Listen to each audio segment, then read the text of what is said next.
tonight. We've spared no expense. Come on. Thank you, Ray.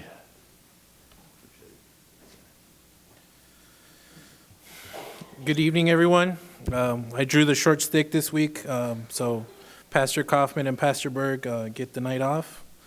I just hope it's long enough, because otherwise I'll be calling them up. And not that calling up, okay, Pastor Berg? All right, I want to give you guys some background information. Tonight I'll be speaking about the conversion of Paul, or Saul. Saul of Tarsus is named after the king of Israel. He, of course, was born a Jew. He studied in Jerusalem under Gamaliel. He became a Pharisee, and he was a Roman citizen. This was a right that he had inherited from his father. Now, just to kind of give you guys a little bit more of understanding as to how we felt about Christians, let us turn to chapter 8 of Acts. Chapter 8 in Acts. So I give you guys a couple of seconds, and we'll get started in Acts, and I'll read a couple of verses from there, and then we'll turn over to chapter 9.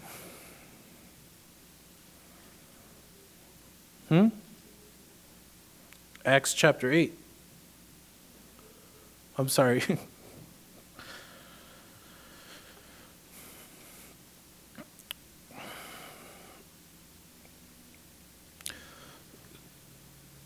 Now Saul was consenting to his death, and at the time a great persecution arose against the church which was at Jerusalem, and they were all scattered throughout the region of Judea and Samaria, except the apostles. Now this is important in letting us know that there's a great turmoil happening in that area. In verse 3, we see that it says, But Saul began ravaging the church, entering house after house, and dragging off men and women, and he would put them in prison. So this is just a little bit of background into the character of Saul. He's very angry, he's very upset, and he is determined to persecute Christians. Along with that, we also get, I think I might have skipped over this, but we also get how he's going to persecute a specific martyr. And his name is Stephen the martyr. This is mentioned in the Bible so that we can understand the hatred that he has. I don't want to call it passionate, but he's very motivated to persecute these Christians, and he really has he's consenting, as it says in verse number 1 in chapter 8. He's consenting to this murderous act.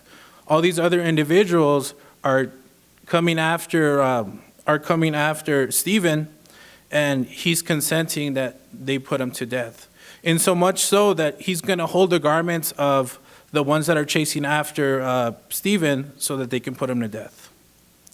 Now this account, the conversion of Saul, it's told twice. Once in Acts chapter 9, which that's the one I'll be reading from tonight, and Acts chapter 22.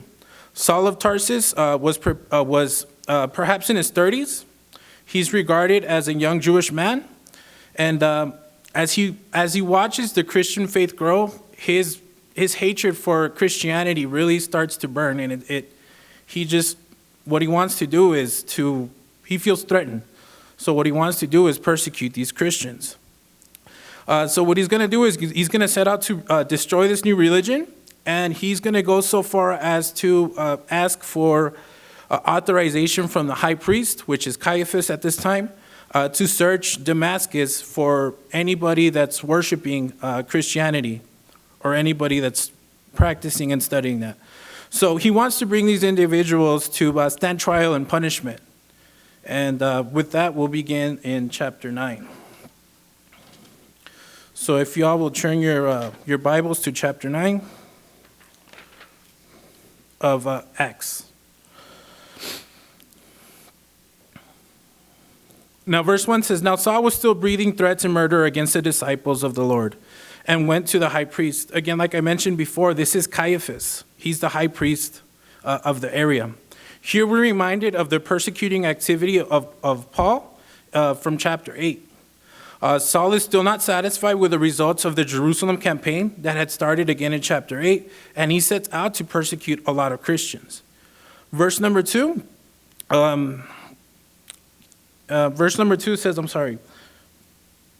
and asked letters from him to the synagogues of Damascus, so that if he found any who were of the way, whether men or women, he might bring them bound to Jerusalem.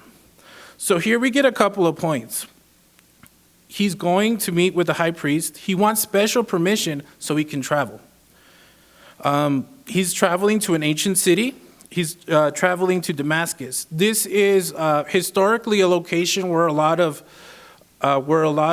Jewish peoples have gone into Damascus to seek political refuge, or religious refuge, rather.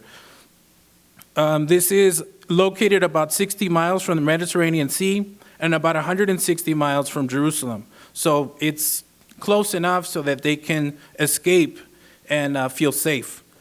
There's a large population of Jewish peoples, including those that had fled Jerusalem, again, they were doing this to avoid political persecution. During this particular period of history, believers were known as the Way. This is how Christians were identified. So this is how Saul is. This is his understanding of who he needs to persecute. Anybody that's known as the Way, this is who he's going to persecute. Now, verses 3 through 9 are going to be his journey. So as he journeyed, he came near Damascus, and suddenly a light shone around him from heaven. Then he fell to the ground and heard a voice saying to him, Saul, Saul, why are you persecuting me? And he said, Who are you, Lord? Then the Lord said, I am Jesus, whom you are persecuting. It is hard for you to kick against the goads. So he, trembling and astonished, said, Lord, what do you want me to do? Then the Lord said to him, Arise and go into the city, and you will be told what you must do. And the men who journeyed with him stood speechless, hearing a voice, but seeing no one. Then Saul arose from the ground, and when his eyes were opened, he saw no one. But they led him by the hand and brought him into Damascus. And he was 3 days without sight, and neither ate nor drank. So a few things. In verse 3, Saul was already on his way towards his destination when he was halted. He was pretty close. He was nearing Damascus. He wasn't that far away. Where it's talking about shone in the Greek, the Greek word shone here is the same word used in the Greek language when we translate it to describe the light that comes with a lightning bolt. So it's pretty particular. It's giving us to understand that it's something very bright.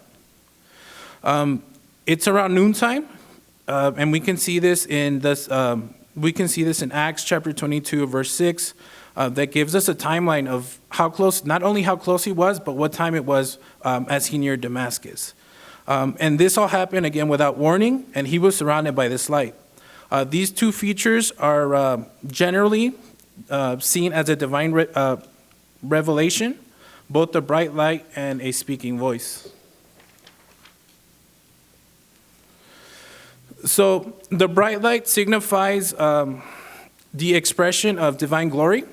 And since it's generally held that no man can see God, it's not surprising then that the effects of the light were to cause blindness. So literally when it's speaking about that the light shone, it's very significant. It's used to cause him blindness so that he can't see. Now the voice that he hears, it's divine revelation. This is specifically Jesus, as we're told a little bit later. Saul, this is specifically Jesus who Saul has encountered, and it's not Jesus as you and I would think. This is the newly ascended Jesus. He's already been crucified and he's ascended to heaven with his Father. So this is the significance of this event. Jesus is speaking to him from heaven. In verse number 4, when he falls to the ground and hears the voice saying to him, Saul, Saul, why are you persecuting me? Saul is immediately thrown to the ground.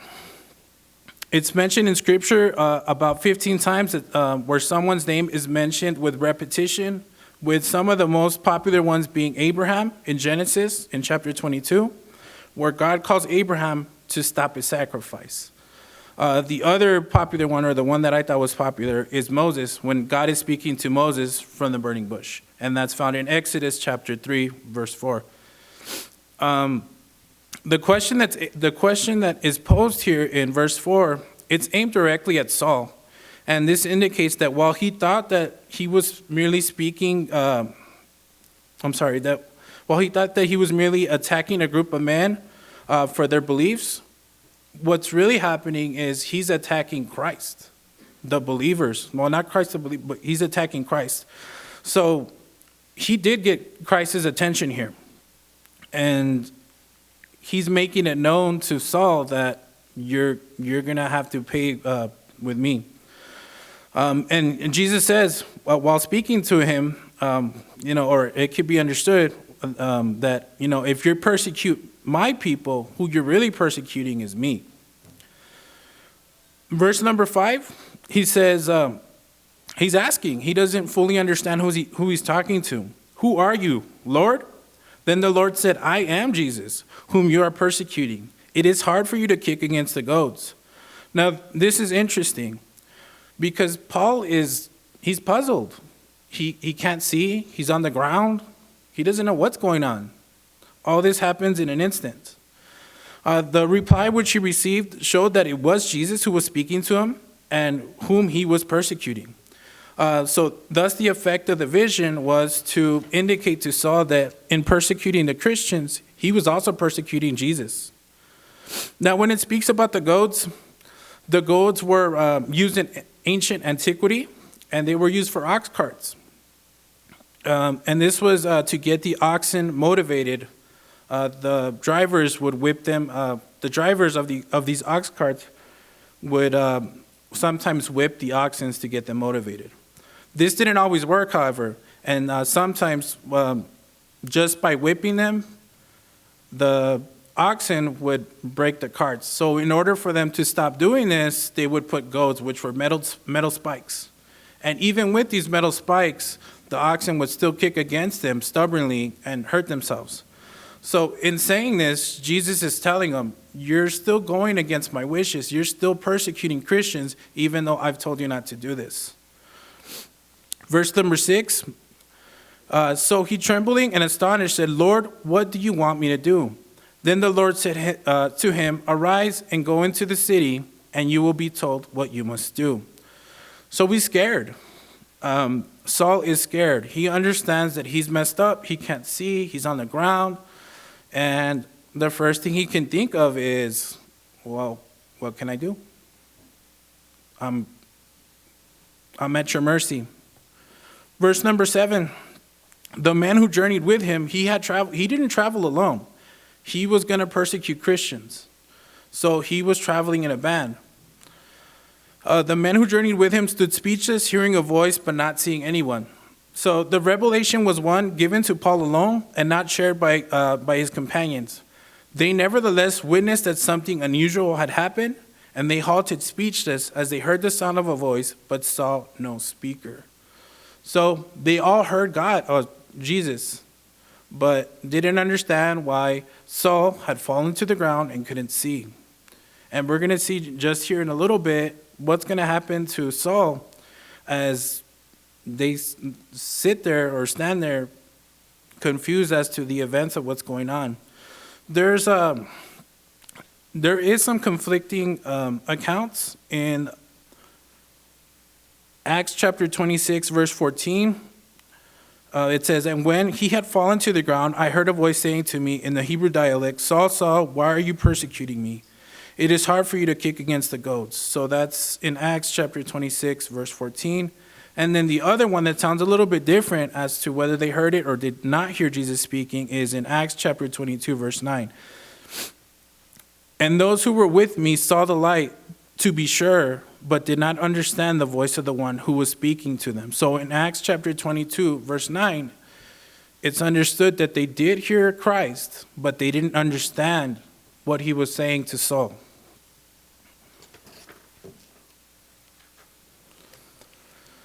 So Saul arose from the ground, and when his eyes were open, he saw no one. But they led him by the hand and brought him into Damascus.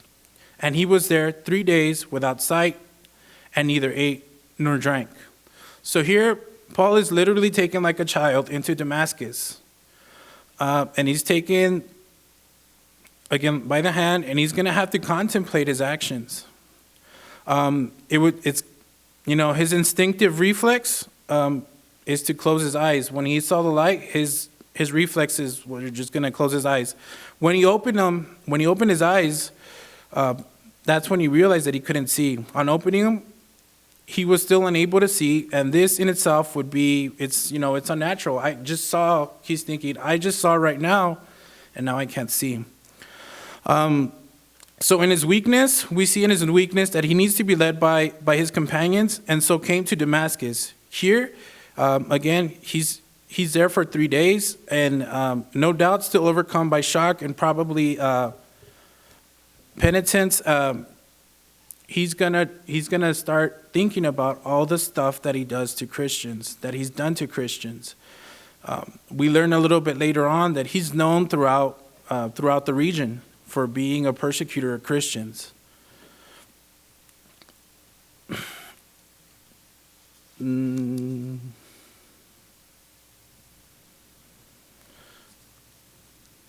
Let me read a couple more verses real quick. Now there was a certain disciple, and this is of course, once he reaches Damascus, there was a certain disciple at Damascus named Ananias. And to him the Lord said in a vision, Ananias. And he said, Here I am, Lord. So the Lord said to him, Arise and go to the street called Straight, and inquire at the house of Judas for one called Saul of Tarsus. For behold, he is praying, and in a vision he has seen a man named Ananias coming in and putting his hand on him so that he might receive his sight. So we know within those 3 days, he's been praying. This is something he's done it before, but he's praying for mercy. He's praying that God will forgive him. So within these 3 days, his heart's going to change. He doesn't eat, and he doesn't drink any water because he feels guilty. That guilt has built up on him so much that he knows his heart has to change. He knows something has to change.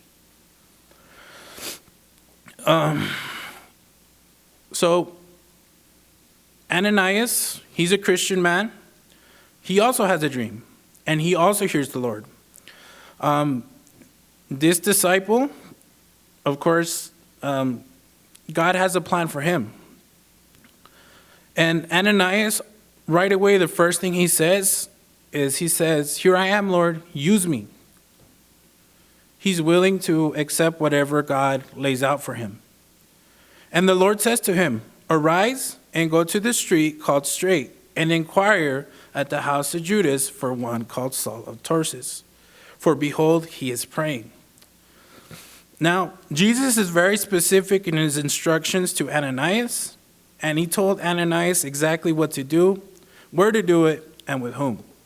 So he's very specific. He doesn't leave anything out. In his vision, he had seen a man named Ananias coming in and putting his hand on him. And this is Saul. He's already had a vision. And this is how he knows that he's going to receive his sight. So they both know, Paul and Ananias know, that they're going to meet each other. This is an expected visit. Saul himself was at prayer and had also been granted a vision in a dream of a man called Ananias coming to lay his hands on him, and he would become healed. So this arrangement, like I said, is a dream that both of these men had, something that was revealed to them through God so that they understood God's plan. Now, the problem is in the next couple of verses. Then Ananias answered, and this is in verse 13. Then Ananias answered, Lord, I have heard from many about this man, how much harm he has done to your saints in Jerusalem. And here he has the authority from the chief priest to bind all who call on your name. But the Lord said to him, Go, for he is a chosen vessel of mine to bear my name before Gentiles, kings, and the children of Israel. For I will show him how many things he must suffer for my name's sake. So, a couple of things. Of course, Ananias answered, Lord, I have heard from many about this man and how much harm he has done done to your saints in Jerusalem. And here you want me to go and witness to him. Why? He's asking Christ why. When just previously he had told him, God, I'll do whatever you want. Here in this next section, he's questioning God's plan. He's telling him the news has already come from many sources of the harm that he had already done in Jerusalem, and it quickly becomes known why he had journeyed to Damascus. Ananias had the unspeakable arrogance to correct the Lord about his plan. He's challenging Christ. He's telling him, why do you want me to witness to this man when he's done all these unspeakable horrors to Christians? On the other, one other thing to note about Ananias' response is this is the first time in the New Testament that believers are called saints. They were so called not because they had performed miracles, but because they are holy and they are set apart. These are people whom Christ has called to himself. He has sanctified by setting them, like I said, apart. So in Ananias' comment, this could be taken as an expression of disobedience to God. So in his comment to Christ, Christ could have done away with him. He could have said, you go away, I'll find someone else that's going to do my work. Ananias doesn't understand the plan that God has set out for not only him, but for Saul. Regardless, the Lord said to him, go, for he is a chosen vessel of mine, to bear the name before Gentiles, kings, and the children of Israel. For I will show him how many things he must suffer for my name's sake. So even though Ananias did not understand the Lord's choice, he, meaning God, already had a plan. As an instrument for bearing his name before Gentiles, kings, and the people of Israel. The thought of divine choice here corresponds with a couple of things. In Acts chapter 22, verse 14,